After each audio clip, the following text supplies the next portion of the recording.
Good morning. It's morning for you. It is now 11:05 for me, but no one's complaining. Think, yeah, my hair is a little bit weird. It's okay. We're going to get through this. So good day all. We are going to continue with World War I, the industrialized war. If you will remember from chapter 9, Europe had spent a lot of time industrializing, making factories, improving production of everything. And so we see all of that time spent making products better and better and better and quicker turned to evil, where these products now are guns and Europe becomes more and more and more and more lethal. But no one really expected this. When Europeans were designing factories, they weren't thinking to themselves necessarily, this will put us all in grave danger. And you can kind of get a sense for how nobody really expected this. Academics might have thought, yeah, we're in danger. Other people, some far-thinking people might have thought, Europe is in danger. There's a lot going on that is disconcerting, makes us uncomfortable, but I'm sure we're going to be fine. That's kind of how it was for us in this pandemic. We heard about some people getting sick somewhere else, and it was easy to think, oh, that's not a problem here. It's not a problem here. Oh, there's a few cases, we'll be fine. And then all of a sudden, oh, no, there's a problem. All of a sudden, Mr. Herman's making videos by himself at 11:10 because this whole thing's about me. No, that's not. It's not true. It's because it's late and my brain's not working. So Europe is not really prepared for what is about to happen, and then all of a sudden it happens. You'll remember from yesterday, the Germans make a decision. They decide to honor their alliance to go to war against Serbia, which means they're going to war against Russia, which means they're going to war against France. And that's going to be a problem. This is what Bismarck was terrified of. Bismarck was scared that Germany would be in a war on two fronts. And here's the mathematical problem of a war on two fronts. You take your army. Germany has a great, amazing, giant army, one of the most industrialized armies in the world. And easily by itself, it could defeat probably France. It could defeat by itself any number of countries. But you have to do a mathematical operation here.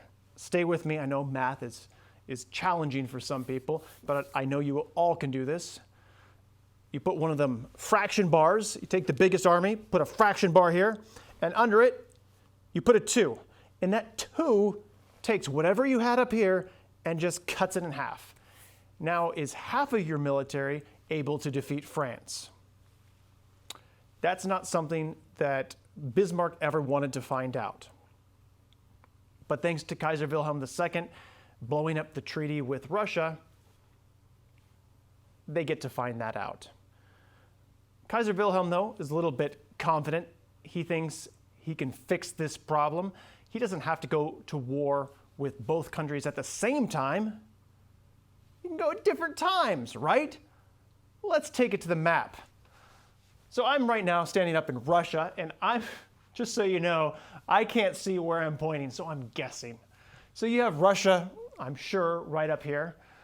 I'm like a weatherman, but not at one of the bigger stations, like one of the weathermen or women in training at the small markets that if I make it here, they'll call me up to the big leagues, and someday it's going to be me and Dallas Reigns. But until that day comes, I'm just going to be grasping at nonsense here. So Russia is up here, there. You'll see a border right there with Germany. On the other side of Germany, you have France, right here. Wilhelm knows that the Russians up here, and my backlighting turns my hand like invisible. That's nice. I'll get closer. That's better. So the Russians up here, it's a large country and they're not very industrialized. So Germany's thinking is that it's going to take Russia a long time to get their act in order. What if we, the Germans, go straight through Belgium? We'll start a tradition where whenever we want to defeat France, we'll just take away Belgian sovereignty because France. Rush right through Belgium and we'll conquer France. It's easy. All you have to do in war rules is defeat the capital city and you win. Whoever invented those rules, I'm not sure, but that's how it works. And that's how we have the game of football, I'm sure.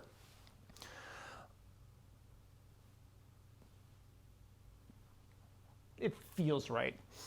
So the Germans named this plan the Schlieffen Plan because they don't want to divide their army in two. They decide to go quickly to France, defeat France, and then we'll come back, and by that time the Russians will be ready and we can defeat the Russians.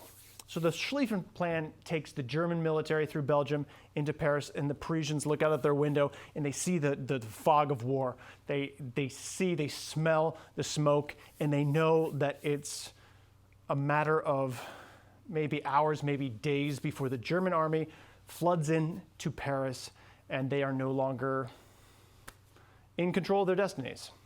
It's a terrifying time. So they are willing to do whatever they can to keep the Germans out. They're putting people in taxi cabs. They're driving taxi cabs to the front. Remember, this war happened a little bit suddenly, and they didn't have years and years and years to prepare. So taxi cabs, sure, just send people. We'll do whatever it takes. We're going to win this war. And it actually works. The last-ditch effort by the Parisians stops the Germans cold. And if you were listening to what I just said, this is very bad news for the Germans because the whole point of the Schlieffen Plan was to defeat France quickly. And now all of a sudden we have, right over here, the French, Russians, sorry, not the Russians, the Germans. Germans and the French, they are facing each other. And when you're in an open field and you're facing each other and you have machine guns, there's not a lot of places to go. We don't really have much of an air force, so we can't go above them. We could strafe, but they can strafe, unless their D button's broken. Mine is. It's annoying. They can both strafe. The only place to go is down. And so they do that. They dig trenches, and they go down, and now there's just a bunch of people stuck in trenches in the low country where the weather produces a lot of rain. When they were engineering the trenches, they weren't thinking, well, let's first come in here, excavate, make sure we grade the water away, add some irrigation, some sewage. There was not time to add the sewage. And you can now start using your imagination where the sewage went. Well, why didn't they just leave the trench to do their business? Because of the bullets. So all of that filth and muck is now in the bottom of the trenches.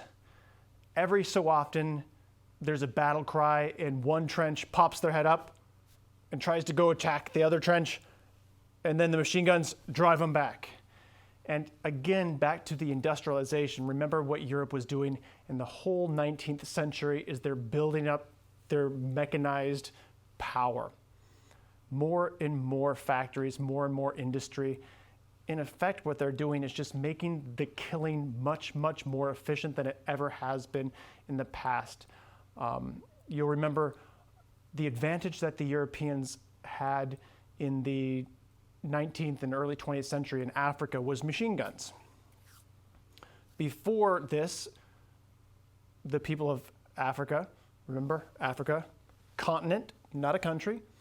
So the various regions of Africa, they said, no, we're going to fight you, and we have more or less equal power to you. With the industrial inventions of Europe, that's no longer true, and the Europeans sweep in and imperialize Africa. But almost in some poetic justice now, those machine guns that took away lives and took away land in Africa now are turned against each other. And the Europeans find out what it's like to face down the barrel of these machine guns, and they are just shooting bullets into each other. And it becomes chaos, madness. There's shells, there's new technology. Industrialization has produced things such as mustard gas, tanks. The submarine's going to make it some appearance. There's a documentary of a Civil War submarine, but that was like human powered. Imagine that, a human powered submarine. That would be terrifying. Don't get distracted. So in World War I, we see submarines, and the death and carnage is devastating. Imagine now being in this trench where you have sewage, raw sewage there. Sometimes the only way to stay out of the sewage is maybe you don't want to tear the wall down because that's stopping the bullets, so you might have dead bodies as a way to get yourself up out of the raw sewage, which is its own terribleness. There's rats, there's mud, it smells bad, people aren't sleeping, so they're going crazy like I am, but not like me. This is like a couple hours past my prime. This is days and days and days and days where someone might finally get to sleep, and then our artillery shell crashes, and it is a terrible situation for everyone involved. We have some accounts from this. Life in the trenches was pure misery. The men slept in mud, washed in mud, ate mud, and dreamed mud, wrote one soldier. The trenches swarmed with rats. Fresh food was non-existent. Sleep was nearly impossible. And then, in that misery, every now and again, we attack each other and fight and shoot bullets. So this trench warfare is characteristic of World War I, especially the Western Front.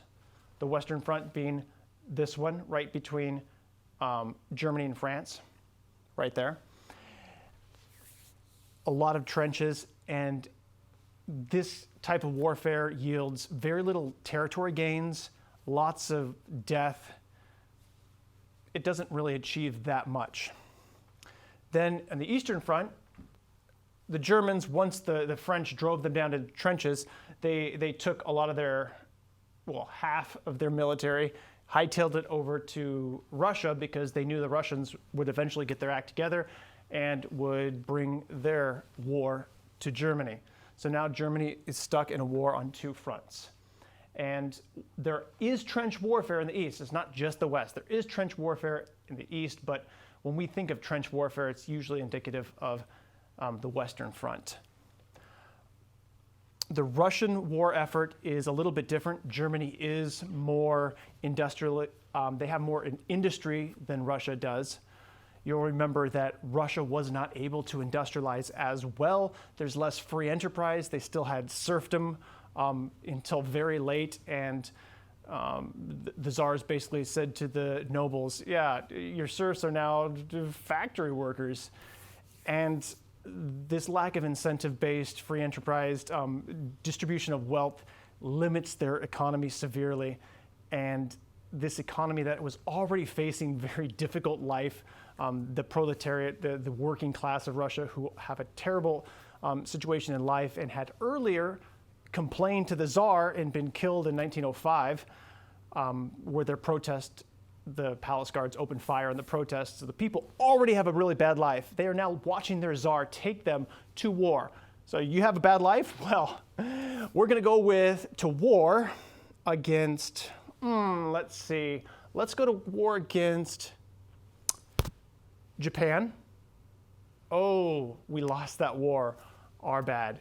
Let's go to war against, how about, I'm blanking here. It's so late. You'll remember from that chapter. It's escaping me. But the Russians have been losing and losing in war, and it's not going well. And now they're in another war.